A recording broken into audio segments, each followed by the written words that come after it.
یہ امام حسین علیہ السلام ہے، الا حی اللہ، میں ایسا زندہ ہوں کہ مجھے کبھی موت نہیں آ سکتی، اجعلک حیا لا تموت، میں تجھے ایسا زندہ بنا دوں گا کہ تجھے کبھی موت نہیں آ سکتی۔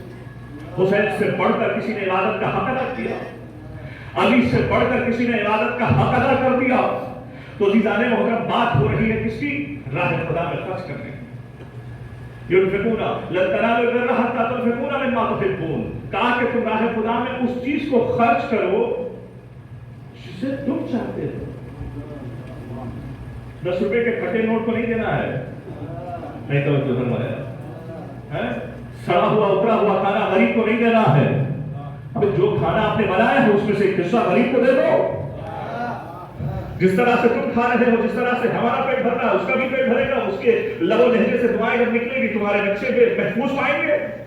تو محترم ہمارے یہاں کا کانسیپٹ یہی ہے کہ ہم جو ہے دیتے ہیں تو کیا دیتے ہیں؟ اترا ہوا کھانا دیتے ہیں، پھٹا ہوا لباس دیتے ہیں، پھٹے ہوئے نوٹ دیتے ہیں، نہیں، بلکہ محترم تاریخ بتاتی ہے کہ امام حسین علیہ السلام کی حیات طیبہ پہ جب آپ روشنی ڈالیں گے تو امام حسین علیہ السلام گھوڑے پر سوار ہے، کتنا بڑا حسین ہے، کتنا دل بڑا حسین ہے۔ میں آگے کی مجلسوں میں بتاؤں گا کہ حسین کی عظمت کیا ہے، بلندی کیا ہے، اقتدار کیا ہے، معراج کیا ہے، لیکن اس روایت سے آپ سنیے گا کہ حسین کی عظمت کیا ہے کہ جب حسین امام حسین علیہ السلام گھوڑے پر تشریف فرما ہے اور جا رہے ہیں خراما آگے منزل کی طرف جا رہے ہیں تو فٹ پاتھ پر کچھ فقیر کھانا کھا رہے ہیں، فٹ پاتھ پر فقیر کچھ کھانے کھا رہے ہیں، دسترخوان کا سب لوگ گروپ بنا کے کھانا کھا رہے ہیں۔ تو ایک مرتبہ جو ہے امام حسین علیہ السلام کے اوپر ان لوگوں کی نظر پڑی، مولا کو سلام کیا تو مولا نے جواب سلام دیا، کب مولا تشریف لائیے، ہمارے ساتھ تناول فرمائیے۔ اللہ محترم ہمارا آپ ہوتے تو کیا کرتے؟ تمہارا سٹیٹس کیا ہے، ہمارا سٹیٹس کیا ہے، تمہاری اوقات کیا ہے، ہماری اوقات کیا ہے۔ امام حسین علیہ السلام نے ذرہ برابر بھی فکر نہیں لمحائی، فوراً گھوڑے سے اتر گئے، ان کے ساتھ بیٹھ گئے، اور جب ان کے ساتھ بیٹھ گئے تو کھانا کھانا شروع کر دیا۔ اب جب کھا چکے تو مولا نے کہا جس طرح سے میں تمہارے دسترخوان پر بیٹھ کر کھانا کھایا، کل کے دن تم سارے ہمارے گھر کے دسترخوان پر کھانا کھاؤ گے۔ حسین کھلاتا بھی ہے، حسین کھاتا بھی ہے، تاریخ بتاتی ہے۔ اب آپ دیکھیں گا انسانیت کا تقاضا، یہی حسین کے بیٹے امام رضا علیہ السلام نے کیا کیا، دیکھیے گا۔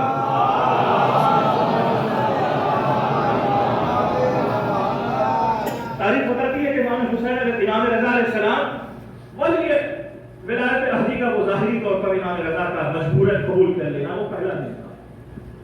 اب وہ اسمبلی میں کھانے کا انتظام جو ہے معمول کر رہا ہے، تو بڑے بڑے جو ہے ایوان کے ممالک کے بڑے بڑے سفر آئے ہوئے تھے، سفیر آئے تھے، ڈیلیگیٹ سیدھا ادھر سے آئے ہوئے، تو ظاہر سی بات ہے کہ جو ہے ہر ڈیلیگیٹ کے بازو ایک جو ہے نا ایک نوکر کھڑا ہوا ہے اور سامنے والا بیٹھا ہوا ہے۔ تو امام رضا علیہ السلام نے ایک مرتبہ نظر ڈالی تو ایک مرتبہ کہا کہ یہ کون لوگ ہیں جو بیٹھے ہیں؟